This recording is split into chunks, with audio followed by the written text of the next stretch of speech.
దేవునికి సమస్తమైన ఘనత మహిమ ప్రభావం కలుగునుగాక. ఆయన శ్రేష్టమైన నామమున మీ అందరికి కూడా శుభాలు తెలియజేస్తూ ఉంటున్నాను.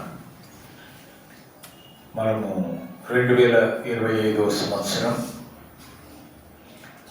డిసెంబర్ మాసం ఆఖరి ఆదివారం. ఈ సంవత్సరంలో ఇది ఆఖరి ఆదివారం. సంవత్సరానికి 52 ఆదివారాలు ఉంటాయి. సో ఇది 52వ ఆదివారం. ఈ ఆదివారం రోజున అంటే గత ఈ సంవత్సరం అంతట్లో దేవుడు మనల్ని కాపాడి భద్రపరిచాడు. ఆయన మనకు కాపరిగా ఉన్నాడు. కాపరిగా ఉండి మనల్ని కాపాడాడు. కనుక కాపరిగా ఉన్నటువంటి దేవుణ్ణి స్తుతించడానికి మనం వచ్చాం. కనుక దేవుని వాక్యాన్ని ధ్యానం చేయకముందు చిన్న ప్రార్థన చేసుకుందాం. ప్రేమగిరిన మా దేవ, మీకు స్తోత్రాలు చెల్లిస్తుంటున్నాం. నేను నీ వాక్యాన్ని మేము ధ్యానం చేస్తూ ఉంటుండగా మీరు సహాయం చేయమని వేడుకున్నాం. పరిశుద్ధాత్మ దేవ, మీ సహాయాన్ని అందించండి. మీరు మాతో మాట్లాడమని మీ సదరు వేడుకలు ప్రార్థన చేస్తున్నాం. ఈ సంవత్సరం అంతటిలో నాయన ప్రభా మమ్మల్ని కాపాడి ఈ ఆఖరి ఆదివారం రోజున మమ్మల్ని సన్నిధులు నాయన సజీవులున్న భూమిలో సజీవులుగా స్తుతించడానికి, నేను మైపరచడానికి మీరు మాకు అనుగ్రహించిన కృపను బట్టి వందనం స్తోత్రం చెల్లిస్తూ మీకే సమస్తమైన ఘనత మహిమ ప్రభావాలు ఆరోపిస్తూ యేసు నామమున ప్రార్థించి వేడుకుంటున్నాను తండ్రి, ఆమేన్. ప్రేమైన దేవుని బిడ్డలారా, దేవుడు మనల్ని అందరినీ కాపాడి భద్రపరిచాడు. ఎన్నో అపాయాల నుంచి, ఎన్నో కష్టాల నుంచి, ఎన్నో నష్టాల నుంచి, ఎన్నో ఇబ్బందుల నుంచి, ఎన్నో ఇరుకుల నుంచి, ఎన్నో అనారోగ్య పరిస్థితుల నుంచి, ఎన్నో రకమైనటువంటి సమస్యల నుంచి, అన్నిటి నుంచి కూడా మనల్ని కాపాడి భద్రపరిచి మనకి మంచి ఆరోగ్యాన్ని అనుగ్రహించి ఈరోజు సజీవులుగా మనల్ని ఈ విధంగా ఆయన మందిరంలో చేరి స్తుతించడానికి దేవుడు మనకి ఇచ్చినటువంటి కృపను బట్టి దేవుడికి వందనాలు తెలియజేస్తాం. హల్లెలూయా. దాని సందర్భంగా ఈరోజు నేను కాపరి అనేటువంటి అంశాన్ని బట్టి మీ ముందు ఆ విషయాన్ని నేను ప్రస్తావిస్తూ ఆ వాక్యాన్ని ధ్యానించాలని ఆశపడుతున్నాను. 23వ కీర్తన చూస్తాం కదా. 23వ కీర్తన అనేది దేవుడు తన ప్రజలకు సంరక్షకుడు, పోషకుడు, మార్గదర్శకుడు అని చెప్పేటువంటి చాలా ప్రసిద్ధమైనటువంటి కీర్తన ఈ 23వ కీర్తన.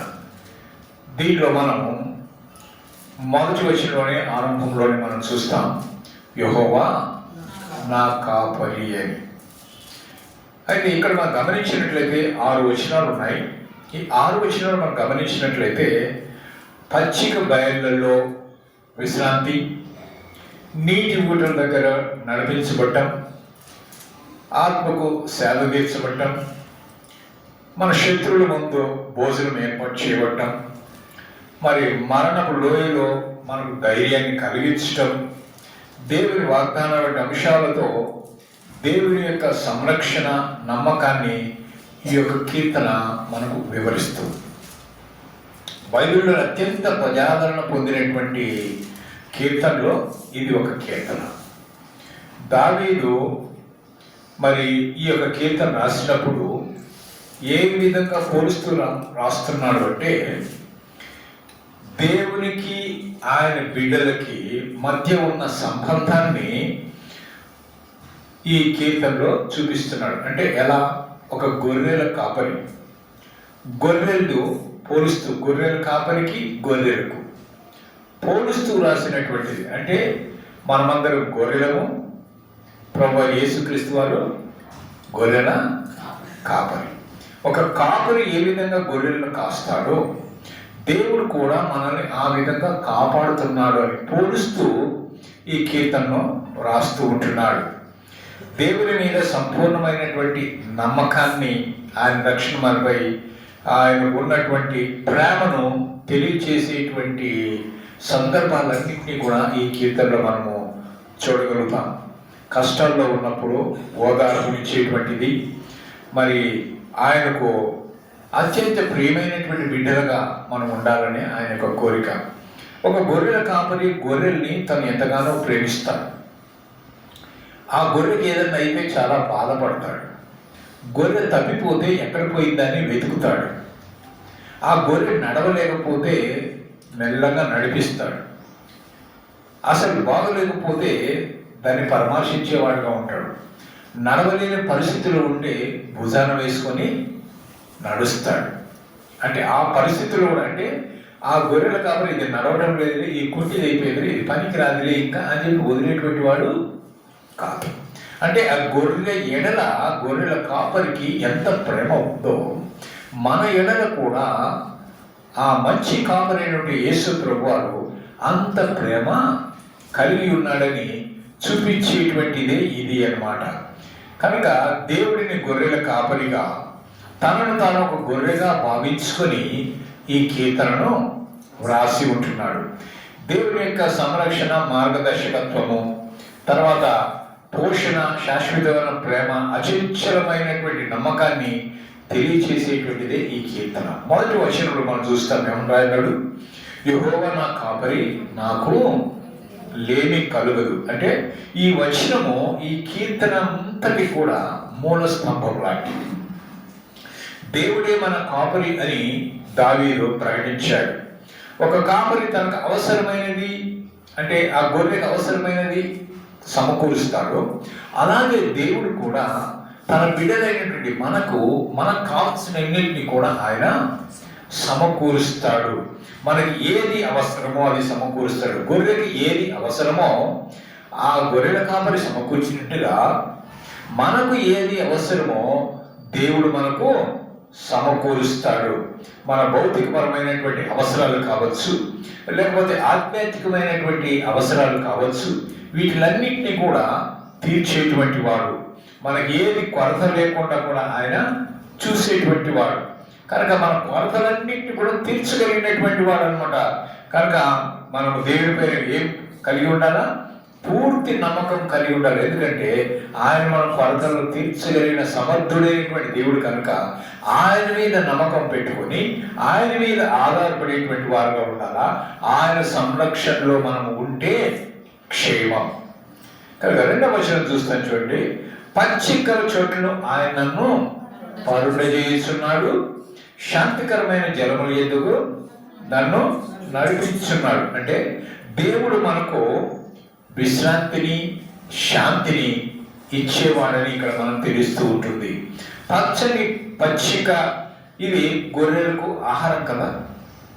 అలాగని దేవుని మందిరంలో చేరినచ్చిన వారందరికీ కూడా దేవుడు మనకి మంచి ఆహారం, ఆత్మీయ ఆహారం మనకు దేవుడు అందిస్తున్నాడు. మనం ఇంట్లో భౌతికపరమైన ఆహారం వేరే, ఆత్మ సంబంధమైన ఆహారం వేరే. భౌతికపరమైనటువంటి ఆహారం మనం తింటే కండలు పెంచుకుంటాం, బలంగా ఉండి జీవించగలుగుతాం. కానీ ఆత్మీయంగా జీవించాలంటే, ఆత్మీయంగా బలంగా ఉండాలి అంటే ఆత్మ సంబంధమైనటువంటి ఆహారం మనకి కావాలి. ఆత్మ సంబంధమైన ఆహారం ఎక్కడ దొరుకుద్ది అంటే దేవుని సన్నిధి. అంటే ఈ దేవుని సన్నిధి ఎటువంటిదంటే పచ్చిక బయలు లాంటిది. కనుక ఈ పచ్చిక బయలు లాంటి ఈ మందిరములో, ఆయన సన్నిధిలో మనకు సమృద్ధి అయినటువంటి ఆహారం, ఆత్మ సంబంధమైనటువంటి ఆహారం. కనుక దేవుడు తన ఆత్మకు, అంటే మన ఆత్మలకు పోషణ, ఓదార్పును ఇచ్చేటువంటి వాడు అన్నమాట. ప్రశాంతమైనటువంటి జలాల యొద్దకు ఏ విధంగా గొర్రెల కాపరి నడిపిస్తాడు, అలాగే మనల్ని, మన ఆత్మీయ దాహాన్ని తీర్చి మనకున్నటువంటి భయాలన్నింటినీ పోగొట్టేటువంటి దేవుడిగా ఉండి మన జీవితంలో ఎన్నో ఉడుదుడుకులు వస్తుంటాయి. ఈ ఉడుదుడుకులన్నింటిలో కూడా మనకు ప్రశాంతత కలుగజేస్తాడు. ఏది తుఫాన్ లాంటియో, అలలు లాంటియో, ఏదైనా మనకు సమస్యలు మన కుటుంబంలో వ్యక్తిగతంగా కానీ వచ్చినా కానీ వాటిలన్నింటినీ కూడా సర్దుమనిపోయేటువంటి వాడు, వాటిలన్నింటినీ సమసిపోయేటువంటిగా చేసేవాడు. అంటే అన్నిటికి కూడా సమర్థుడైనటువంటి వాడు అనమాట. కనుక మనము భయపడాల్సిన అవసరము లేదు. అందుకని అంటాడు కదా, ఆయన నా కాపరి అని చెప్పేసి అంటూ ఉన్నాడు. కనుక దేవుడు మనకు ఏమనుగ్రహిస్తాడు? ప్రశాంతతనిస్తాడు. అంతేకాకుండా మనల్ని పునరుజ్జీవింపజేసేటువంటి వాడు, ఉజ్జీవింపజేస్తాడు, పునరుజ్జీవింప చేస్తాడు. కనుక ఆయన మనకు విశ్రాంతిని, ఆధ్యాత్మికమైనటువంటి పోషణను కూడా మనం అనుగ్రహిస్తాడని ఈ వచనము ద్వారా మనం తెలుస్తుంది. 3వ వచనం మనం చూసినట్లయితే, నా ప్రాణములకు ఆయన సేవ తీర్చుచున్నాడు, తన నామమును బట్టి నీతి మార్గములో నన్ను నడిపించుచున్నాడు. అవును, మనము మన విశ్వాస ప్రయాణంలో మనం పోతూ ఉంటున్నప్పుడు అనేక సార్లు మనము ఎన్నో ఆటంకాలని, ఎన్నో అనుభవాలు పొందుతూ ఉంటాం. సమస్యలు కావచ్చు, అవమానాలు కావచ్చు, అపనిందలు కావచ్చు, లేకపోతే ఇంకా ఏమైనా కానీ క్లిష్టమైన పరిస్థితులు మనకి ఏర్పడుతుండొచ్చు. అప్పుడు మన మనస్సులో, ఆత్మలో మనము ఇక ఏమిటి జీవితము అని అలిసిపోయినటువంటి వారంగా, ఇక నేను చెయ్యలేను, లేదంటే నేను ఇక ఈ యొక్క రక్షణ మార్గంలో నడవలేను, నాకు అన్ని శోధనలే వస్తున్నాయి, నాకు అన్ని కష్టాలే వస్తున్నాయి, ప్రభువు నమ్ముకున్న దానికి నాకు ఇబ్బందులే వస్తున్నాయి తప్ప ఒక మేలు నాకు జరగటం లేదే, నేను ప్రభువు నమ్ముకోకముందే నాకు బాగుండే కదా, ప్రభువు నమ్ముకున్నాకే నాకు ఇన్ని వస్తున్నాయంటే, మరి కాయలున్న చెట్టుకే రాళ్ళు పడతాయి కానీ కాయలు లేని చెట్టుకు రాళ్ళు ఎత్తరా? అంతే కదా. మరి అలాగనే నీ విశ్వాసంలో ఉన్నప్పుడే శ్రమలు అనేవి నీకు వస్తాయి. ఆ వాటిని నిలువబడినప్పుడే నీకు స్థిరమైన విశ్వాసం ఎటువంటిదో తెలుస్తుంది. ఒక మొక్క నాటిన తర్వాత అది స్థిరంగా ఉందా లేదా, గట్టిగా ఉందా లేదా, ఆ చెట్టు గట్టిగా ఉందా లేదంటే దాని మీద తుఫాను కానీ, గాలి కానీ ఇవన్నీ కొడితే అది కూలిపోతుందో, ఊగి ఎట్లా గట్టిగా నిలబడి ఉంటుందో మనకు తెలుస్తుంది. గట్టిగా నిలబడుతుంది, దాని ఏళ్ళు లోపలికి పాదుకొని ఉన్నాయని. పడిపోతే దాని ఏళ్ళు పైపైనే ఉన్నాయి.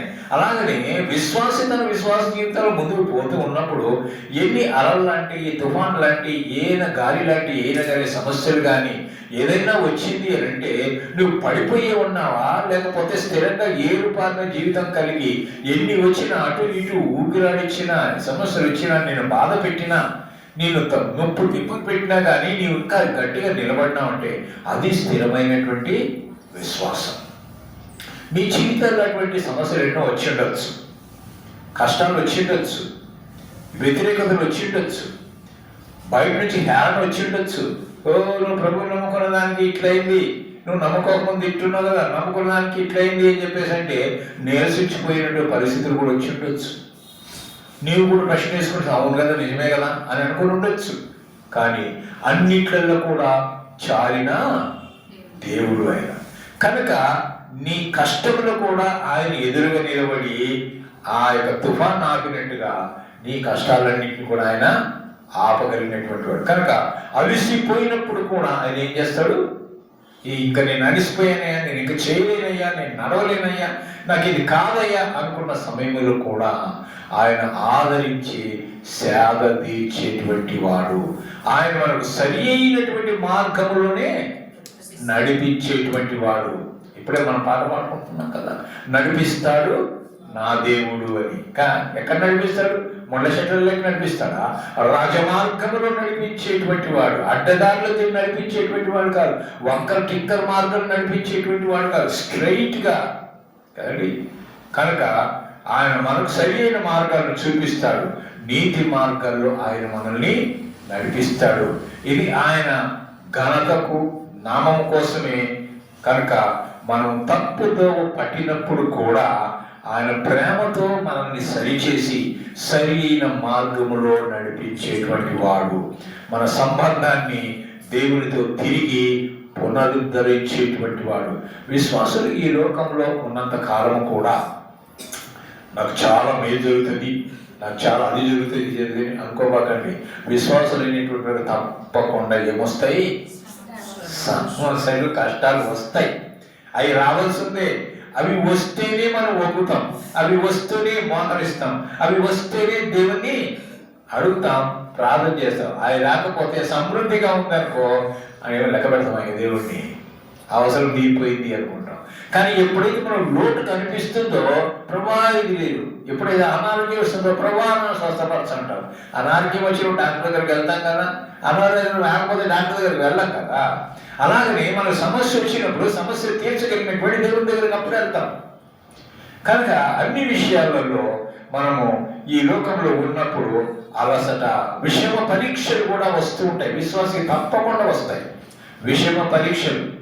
ఈ విషమ పరీక్షలలో కూడా మనము కొన్నిసార్లు ఆ పరీక్షలు తట్టుకోలేక మనం ఏమవుతుంది, కురింగిపోతూ ఉంటాం. కురింగిపోయేటువంటి పరిస్థితులు కూడా, నిరాశ చెందినటువంటి పరిస్థితుల్లో కూడా సాతానుడు ఏం చేస్తాడంటే మనల్ని నిరాశపరుస్తూ ఉంటాడు. అంతేకాకుండా మరి కొన్ని దుష్ప్రేరేపణలు కలిగిస్తూ ఉంటాడు. ఎందుకులే ఇంకా ఈ విశ్వాస జీవితం, ఏ బతుకులే ఇది అన్నట్టుగా ప్రతి దానిలో మనల్ని వెనక ఉండి సాతానుడు మనల్ని ఏం చేస్తాడు, బలహీన పరుస్తుంటాడు. కనుక బలహీన పరుస్తూ ఉన్నప్పుడు కూడా బలపరిచేటువంటి వాడు మనకు ఉన్నాడని మనం గుర్తించుకోవాలి. కనుక బలపరిచేటువంటి దేవుని మీద ఆధారపడితే మనల్ని బలహీనపరిచేటువంటి సాతాను శక్తులను మనము జయించగలం. యేసు ప్రభువు ఏమన్నాడు, నేను లోకమును జయించున్నాను, మీరు కూడా లోకమును జయించినారు. కనుక మనం యేసు ప్రభువు సాతాను ఓడించాడు, జయించాడు, మనము కూడా జయించగలము. కనుక జయించగలిగితేనే మనం ముందుకు వెళ్ళగలుగుతాం విశ్వాసములో. జయ జీవితం ఇచ్చేటువంటి వాడు దేవుడు. కనుక జయ జీవితం కావాలి అంటే విజయం అనుగ్రహించేటువంటి దేవుణ్ణి వెంబడించాలి. సేనాపతి కరెక్ట్ అయినటువంటి వాడుగా అతని యుద్ధ పంక్తులు తీర్చగలిగితే ఆ యుద్ధంలో వాళ్ళు సైనికులు మంచిగా పోరాడి గెలుపు సంపాదించగలరు.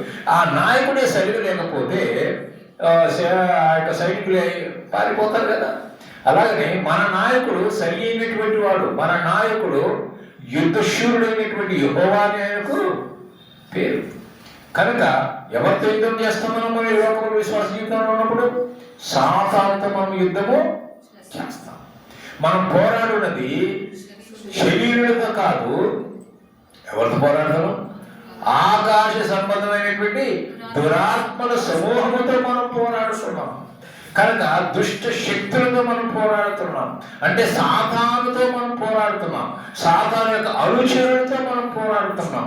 కనుక ఈ సాతాను అనుచరులతో పోరాడుతున్నప్పుడు మనకు ఏం కావాలో వాడు వేసే అగ్ని బాణములను ఆర్పివేయున్నట్లుగా, మనం శక్తిమంతులగినట్లుగా మనం ఏమి ధరించుకోవాలి?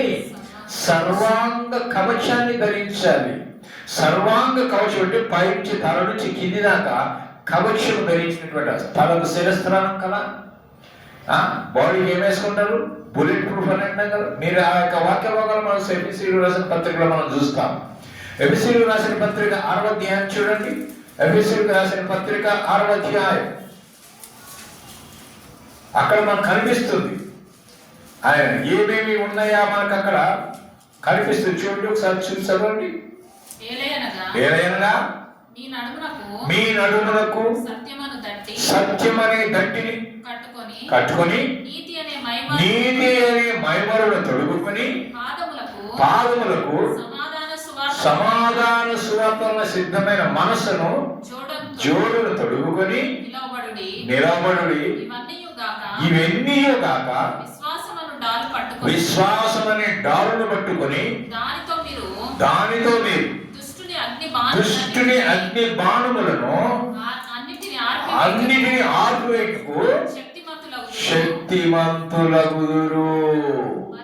మరియు రక్షణ శిరస్త్రాణమును, దేవుని వాక్యమును ఆత్మ ఖడ్గమును ధరించుకొనుడి.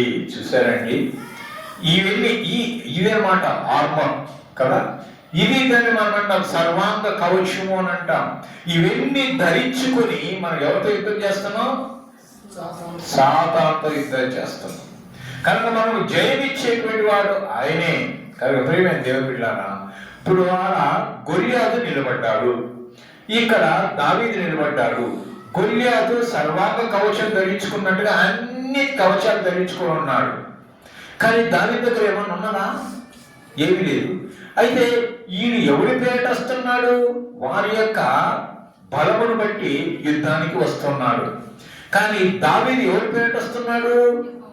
యెహోవా పేరిట, అంటే దేవుని పేరిట నేను యుద్ధానికి వస్తున్నాడు. మరి ఎవరికి విజయం వచ్చింది?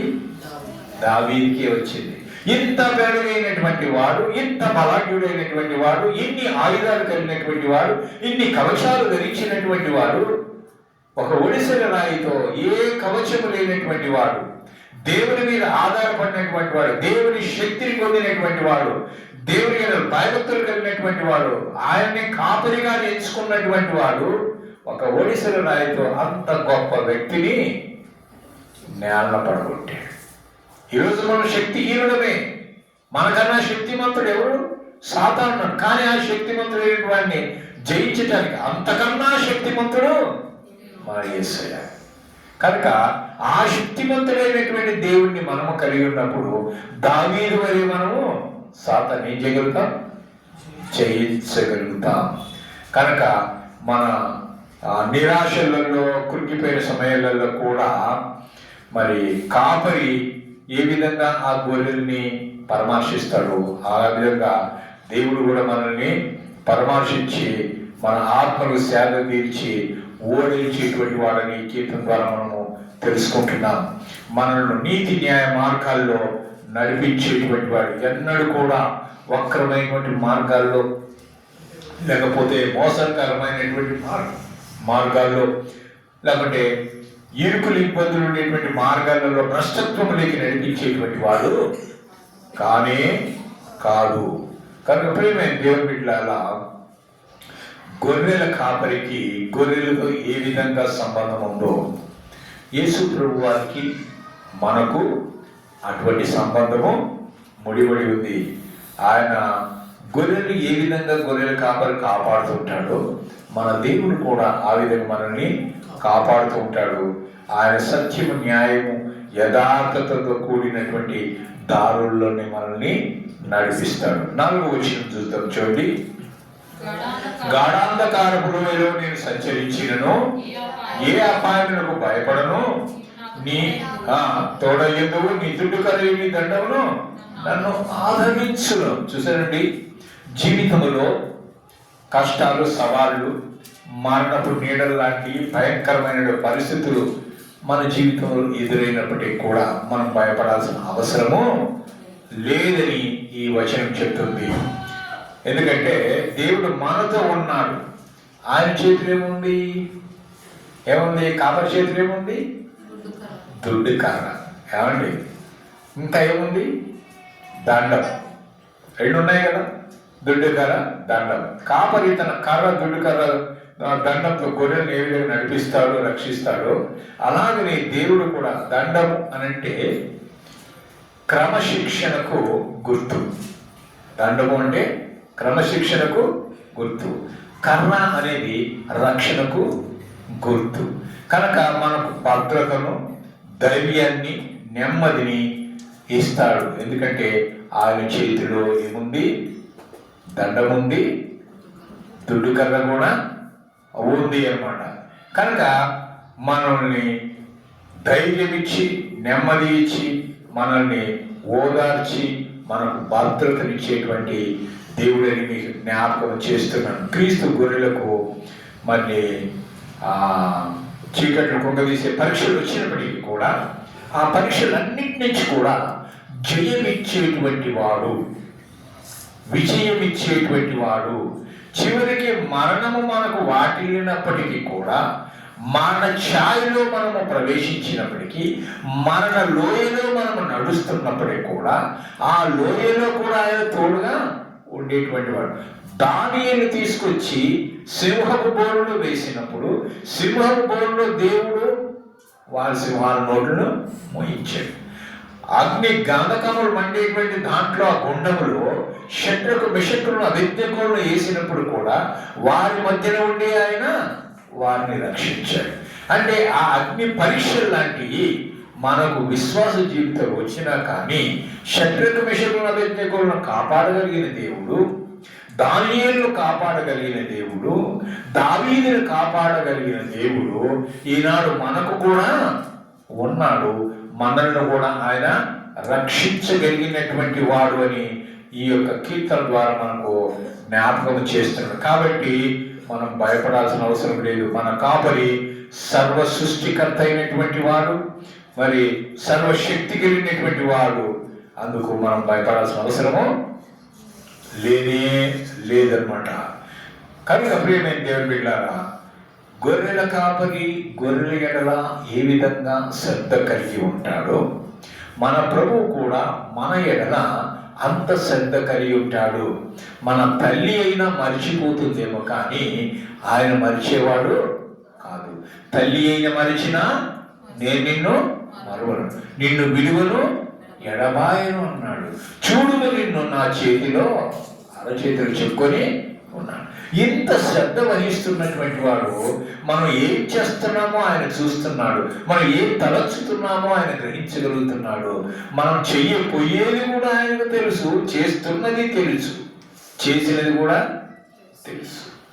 హృదయములను అంతరింద్రియములను పరిశీలించగలిగిన నీతి గల దేవుడు మనకున్నాడు. కాబట్టి కాపరిగా మనం భయపడాల్సిన అవసరము లేదు. కనుక ప్రతి విషయంలో కూడా ఆయన మనకు ఎలా శ్రద్ధ వహిస్తున్నాడనే విషయము ఈ యొక్క కీర్తన భాగంలో మనము చదివి గ్రహించగలుగుతుంటున్నాం. 5వ వచనం, నా శత్రువుల ఎదుట నీవు నాకు భోజనము సిద్ధపరిచి ఉన్నావు, నూనెతో నా తల అట్టి ఉన్నావు, నా గిన్నె నిండి పొర్లుచున్నది.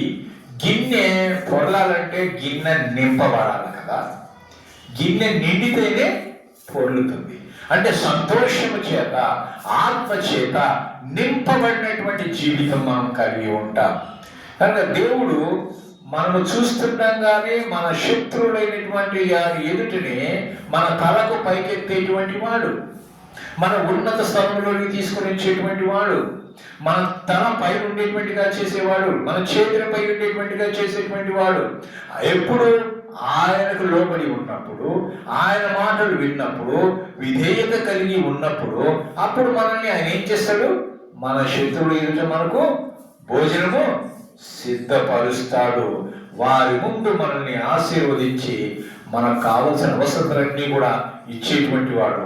నూనెతో అభిషేకం చేశాడు. ఈ నూనె అభిషేకం అంటే ఏం తెలుసా? గౌరవానికి గుర్తు నూనె అభిషేకం. అంతేకాకుండా ఆశీర్వాదానికి గుర్తు, అంతేకాకుండా దైవిక ఉద్దేశం యొక్క సంకేతంగా ఇది కనిపిస్తుంది. ఆత్మాభిషేకం. ఆత్మతో నింపబడుతూ ఉంటున్నాం, గౌరవంతో నింపబడుతూ ఉంటున్నాం, ఆశీర్వాదంతో నింపబడుతున్నాం. చూడండి, ఇన్ని ఉన్నాయి ఒక అభిషేకములో. కనుక మన గిన్నె నిండి పొర్లేదిగా ఉంటుంది. అంటే గిన్నె నిండి పొర్లిపాటు అంటే సమృద్ధి అని అర్థం. సమృద్ధి కలిగినటువంటిది, కుటుంబంలో సమృద్ధి కదా, అన్నిట్లలో సమృద్ధి. నాకేమి ఇప్పుడు ఏం చూడండి, మనకేదైనా తక్కువైపోయింది అనుకోండి, మనం ఏమంటాం? ఏమీ లేదంటాం, ఏం లేదు, నాకేం సరిపోతలేదు అంటాం. నీకు అనుకున్న దానికన్నా ఎక్కువ వచ్చింది అనుకోండి, నాకు సమృద్ధిగా ఇచ్చాడండి, నాకు ఏ లోటు లేదండి, నేనే 10 మందికి పెట్టే విధంగా నన్ను ఉంచాడు దేవుడు అంటాడు. దాన్ని ఏమంటాం మనము? సమృద్ధి. నీ జీవితంలో సమృద్ధి కావాలి అంటే సమృద్ధిని ఇచ్చేటువంటి దేవునికి నీవు లోపడాలి. సమృద్ధిని ఇచ్చేటువంటి దేవుని దగ్గరికి నీవు రావాలి. కనుక సమృద్ధి ఎవరి దగ్గర దొరుకుతుంది? దేవుని దగ్గర. కనుక పుష్కలంగా ఆయన దగ్గర ఉన్నాయి. నీకు కావలసినవన్నీ కూడా ఆయన హస్తములో ఉన్నాయి. నీవు కావాలని అడగాలి. ఆయన చేతిలో ఉన్నదాన్ని నువ్వు పుచ్చుకోవడానికి సిద్ధంగా ఉండాలి. నీవు అడిగితే ఇస్తానన్నాడు కదా, అడుగుడి మీకు ఇవ్వబడును అన్నాడు. అడిగిన ప్రతి వానికి ఇస్తాను, కానీ అడిగే విధంగా మనం అడగాలి. కనుక మనము ఆయన చేతిలో ఉండేటువంటి ఆశీర్వాదాలను పొందుకోవడానికి మనము సిద్ధంగా ఉండాలి. కనుక మనం ఎప్పుడైతే ఆయన నమ్మకంగా ఉంటామో మన యొక్క కుటుంబం వర్ధిల్లుతుంది, మన గిన్నె నిండి పొర్లిపారుతుంది. అంటే సమృద్ధిగా అవసరమైన దానికంటే ఎక్కువగా ఆశీర్వాదాలు దేవుడు మనకు ఇస్తాడు. కనుక ప్రియమైన దేవుని బిడ్డలారా, మరి న్యాయము, నీతి, నిజాయితీగా మనం ఉన్నప్పుడు, ధైర్యంగా మనం నిలబడినప్పుడు మనము దేవుని ఎడల భయభక్తులు కలిగిన వారంగా ఉంటాం. కనుక ప్రియమైన దేవుని బిడ్డలారా, ఒకసారి మనం పరీక్ష చేసుకుందాం. మరి ఆయన్ను మనం అనుసరించే వారుగా ఉన్నామా? గొర్రెల కాపరి ముందు పోతూ ఉంటే గొర్రెలు వెనకల వస్తాయి, కానీ అవి సొంత గొర్రెలైతే వస్తాయి. అదే జీతగాడైతే గొర్రెలు ముందు పోతే జీతగాడు వెనకలు ఉంటాడు. అవునా? గొర్రెలు ముందు పోతాయి, జీతగాడు వెనకుంటాడు. వెనకొచ్చి హాయ్ హాయ్ అంటుంటాడు. ఆడైనా తోడేలు వచ్చిందనుకోండి, గొర్రెలు వదిలిపెట్టి వారిపోతాడు. అదే గొర్రెల కాపరి ముందు ఉంటే గొర్రెల కాపరి చూసి పోతూ ఉంటాయి. అప్పుడు ఏదైనా తోడేలు వచ్చిందంటే ఎవరు పోరాడతారన్నా? గొర్రెల కాపరి పోరాడతారు, గొర్రెలు కాదు. కానీ ఈ జీతగాడు పోరాడతాడా? వాడు ప్రాణాన్ని రక్షించుకోవడానికి పోతాడు. కానీ మంచి గొర్రెల కాపరి తన గొర్రెల కోసము ప్రాణం పెట్టును. యేసయ్య మంచి గొర్రెల కాపరి కాబట్టి మన కోసం సిలువను ఆయన ప్రాణము పెట్టాడు. అది మనం గుర్తించాలి. మన యేసయ్య మంచి గొర్రెల కాపరి, ఆత్మల కాపరి, ప్రధాన కాపరి అయినటువంటి వాడు ఆయన. మన ఆత్మలన్నింటి కూడా ఆయనే కాపరి. కనుక ప్రియమైన దేవుని బిడ్డలారా, మరి అటువంటి కాపరిని మనం వెంబడిస్తున్నామా? మనం వెంబడించేవాడిగా ఉండాలని మీకు జ్ఞాపకం చేస్తున్నాం. ఒకసారి మీరు ప్రశ్న వేసుకుని, మీరు వెంబడిస్తున్నారా? మీరు యేసు యొక్క అడుగుజాడలు నడుస్తున్నారా? ఆయన వెలుగులు మీరు నడుస్తున్నారా? ఆయన మాటకు లోబడుతున్నారా? లేక తిరస్కరిస్తున్నారా? పెడచెవిని పెడుతున్నారా? వినట్టుగా ఉంటున్నారా? ఎలాగా ఉంటున్నారు? ఈ చివరి దినాలలో మనం ఉంటున్నప్పుడు ఒకసారి మనం పరీక్షించుకోవాలి. ఎన్నోసార్లు, అనేక సార్లు కూడా మరి దైవజనుడి చేత కావచ్చు, అందరి చేత, మరి భక్తుల వల్ల కావచ్చు, హెచ్చరికలు చేయబడుతున్నప్పుడు కూడా మనం ఇంకనూ వాటిని నిర్లక్ష్యం చేస్తున్నట్లయితే మనము ఆయన యొక్క ఉగ్రత నుంచి తప్పించుకోలేం. కనుక మనం ఆయన వెంబడించేటువంటి వారంగా ఉండాలి. ఈ లోకములో ప్రభువు నమ్ముకున్న తర్వాత యేసు ప్రభువునే లోకము ద్వేషించింది. మరి ఆయన ప్రేమించే వారిని ద్వేషించదా? తప్పకుండా ద్వేషిస్తుంది. అంటే మనము ద్వేషించబడతాం. ఆయన్ని ద్వేషించారు కాబట్టి ఆయన వెంబడించే మనల్ని లోకం మనల్ని ద్వేషిస్తుంది కానీ ప్రేమించదు. మనం ఈ లోకం మనల్ని ప్రేమించాల్సిన అవసరం లేదు. దేవుడు మనల్ని ప్రేమించాలి, మనం దేవుడిని ప్రేమించాలి కదా. అప్పుడు లోకం మనల్ని ఏం చేస్తుంది అంటే, వీరు దేవుడి బిడ్డలని గుర్తిస్తారు. కానీ దేవుని ప్రేమను మనం కలిగినటువంటి వారము, మనం ఇతరులు ద్వేషించకుండా వాళ్ళని మనం ప్రేమించాలి. నిన్ను వల్ల నీ పొరుగువారిని ప్రేమించు. ఆ నశించి నరకానికి పోతున్నట్టు నువ్వు ప్రేమించే సువార్తను ప్రకటించు. నువ్వు ప్రేమించి నీ రక్షణ సువార్తను చెప్పు. నువ్వు ప్రభువులోకి నడిపిస్తే నీ యొక్క ప్రేమను అవతల వెల్లడి చేస్తావు. దేవుని ప్రేమ నీలోకి ప్రవహిస్తుంది, నీ ప్రేమ వేరే వాళ్ళకి ప్రవహించాలి. కనుక ప్రియమైన దేవుని బిడ్డలారా, మరి సైతాను వాడి అనుచరులైతే గొర్రెలను తీవ్రంగా ఏ విధంగా అంటే గొర్రెలాగా ఉన్నటువంటి తీవ్రంగా మనల్ని వ్యతిరేకతలకు తీసుకోవటానికి ద్వేషిస్తూ ఉంటాడు. మరి మన చుట్టూ ఉన్నటువంటి సమయంలోనే మనల్ని అనేక విధాలుగా హింసిస్తుంటాడు. అయినప్పటికీ కూడా మనం ఎప్పుడైతే గొర్రెల కాపరి యొక్క కాపరత్వంలో మనం ఉంటామో అప్పుడు మంచి గొర్రెల కాపరి మనం యేసయ్య ఏం చేస్తాడు తెలుసా? మంచి మంచి పదార్థాలు మనకు సిద్ధము చేస్తాడు. వినయవంతుడైనటువంటి సేవ చేసే కాపరిలాగా ఆయన మనకి ఏం చేస్తాడు తెలుసా? భోజనము సిద్ధపరుస్తాడు. అంటే పవిత్రమైనటువంటి ఆ తైలముతో మనల్ని అభిషేకిస్తాడు. ఈ విధంగా మనకు ఎన్నో విషయాల్లో చాలంత వరకు ఎక్కువగానే దేవుడు మనకి ఇచ్చి మనల్ని పోషించేటువంటి చివరి వచనం చూస్తాను చూడండి. నా జీవిత కాలం అంతయు కృపాక్షేమములే నా వెంట వచ్చును. నేను యెహోవా మందిరములో చిరకాలము నివసించెదను కదా. నివాసము చేసేదను, నివసించదను కదా. మనం చిరకాలం అంటే ఇప్పుడే విన్నాం కదా. చిరకాలం మనం ఎక్కడ ఉండాలని ఆశించాలా? పరలోకంలో ఉండాలని, సింహాల్లో ఉండాలని కాదు. ఎక్కడ ఉండాలని? చిట్టాపాటుగా మాట్లాడుకునే వారి మధ్యలో ఉండాలని కాదు. లేకపోతే గందరగోళంగా ఇష్టానుసారంగా లోకానుసారంగా మాట్లాడుకొని తిరుగుతున్న వారి మధ్యలో ఉండాలని కాదు. చిరకాలం ఎక్కడ ఉండాలా? దేవుని సన్నిధిలో, ఆయన నివాసములు మనం ఉండేటువంటి యెహోవా గుడారములో అతిథిగా నివసింపదగిన వాడు ఎవడు ఉంటాడు? ఆయన భయభక్తులు కలిగినటువంటి వాడే ఆయన మందిరములో నివసించగలుగుతాం. కనుక ఆ నివాసం మనకు కావాలి అన్నమాట. కనుక దేవుని కృప క్షేమము మన జీవితం అంతా మనల్ని వెంబడిస్తుంది. ఆయన కృప మనకు ఉంటే చాలు. పాట పాడతాం, నీ కృప నాకు చాలయ్యా అని పాట పాడతాం కదా. కనుక ఆయన కృప లేనిదే మనము లేము. మనం ఏమై ఉన్నామో అది దేవుని యొక్క కృప అయి ఉంటున్నాము. ఆయన దయ ఉంటున్నాము. ఆయన మంచితనం ఉంటుంది. కనుక ఆయన దయ, ఆయన మంచితనము ఎల్లప్పుడూ మనకు తోడుగా ఉంటాయి. చివరికి మనం చూసినట్టే ఈ కీర్తన నిత్యత్వం గురించినటువంటి ఆశతో ముగించబడుతుంది. అంటే మనం దేవుని సన్నిధిలో ఆయన ఇంట్లో శాశ్వతంగా నివసిస్తాము అనేటువంటి నమ్మకాన్ని ఇది కలుగజేస్తుంది. అంటే చిరకాలం నేను యెహోవా మందిరంలో నివాసము చేశాను, చిరకాలం నేను ఆయనతో ఉంటాను. నేను ఈ లోకం వదిలిపెట్టిపోయినా నేను ఎవరితో ఉంటాను? చిరకాలం ప్రభువుతో నేను ఉంటాను, సదాకాలం ఆయనతో నేను ఉంటాను. మనం ఈ లోకం వదిలిపెట్టినామంటే ఎక్కడికి ఉండాలా? ప్రభువుతో దేవుని సన్నిధిలో మనము ఉండాలి. అదే మన ధ్యేయమై ఉండాలి. అంతేగాని మనం ఈ లోకాన్ని ఆశించినట్లయితే అక్కడ ఉండే పోయి ఎక్కడ ఉంటాం? నరకంలో ఉంటాం. ఏది కావాలా? చిరకాలం సంతోషించేది కావాలన్నా, చిరకాలం ఏడుపులు ఏడ్చేది, పండ్లు కొడుకునేది, ఏడుపు, దాహము కదా, అగ్ని ఈ అనుభవించేది కావాలన్నా? ఏది కావాలా? ఆకలి దప్పులు లేనటువంటి రాజ్యం, బంగారు వీధుల్లో నడిచేటువంటి రాజ్యం,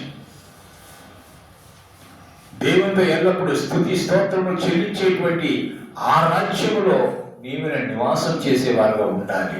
అదే ఈ కీర్తన మనకు జ్ఞాపకం చేస్తూ ఉంటున్నాడు అనమాట. కనుక ప్రియమైన దేవుని బిడ్డలారా, దేవుని సన్నిధిలో ఆయన ఇంట్లో శాశ్వతంగా నివసిస్తామనేటువంటి నమ్మకాన్ని ఈ కీర్తన మనకు తెలియజేస్తుంది.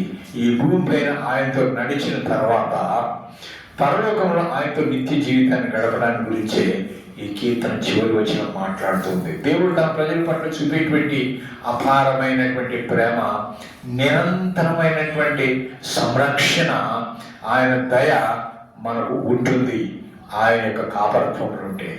అయితే ఆయన కాపరిగా ఉండి మన ప్రతి అవసరాన్ని కూడా మనం తీరుస్తాడు. ఎప్పుడు ఆయనతో నువ్వు కలిసి ఉన్నట్లయితే, నువ్వు ఆయనతో కలిసి ఉన్నట్లయితే మనల్ని ప్రమాదాల నుంచి కాపాడుతాడు, కష్ట సమయాల్లో ఓదార్పునిస్తాడు, చివరికి తన నిత్య నివాసంలోనికి మనల్ని ఆహ్వానిస్తాడు. కానీ ప్రియమైన దేవుని బిడ్డలారా, ఈ కీర్తనలో మన జీవితంలో ఎదురయ్యేటువంటి ఏ పరిస్థితుల్లోనైనా కానీ దేవునికి నమ్మకంగా ఉండాలి అని జ్ఞాపకం చేస్తున్నాడు. అందుకని ఇతనటువంటి దేవుడి మీద ఆధారపడి ఏమంటున్నాడు తెలుసా? యెహోవా నా కాపరి. నీ జీవితంలో ఎవరి కాపరిగా ఉన్నాడు? ప్రశ్న వేసుకోండి. ఈరోజు నీ కుటుంబంలో, నీ కుటుంబానికి నీకు దేవుడు కాపరిగా ఉన్నాడా లేదా? దేవుడు నీకు కాపరిగా ఉంటే నీకు శాంతి, దేవుడు నీకు కాపరిగా ఉంటే ప్రశాంతం, నీకు దేవుడు కాపరిగా ఉంటే సమృద్ధి, నీకు దేవుడు కాపరిగా ఉంటే సకలమైనటువంటి ఆశీర్వాదాలు నీకు వస్తాయి. దేవుడు నీకు కాపరిగా ఉంటే ప్రతి సమస్య నుంచి విడుదల చేస్తాడు.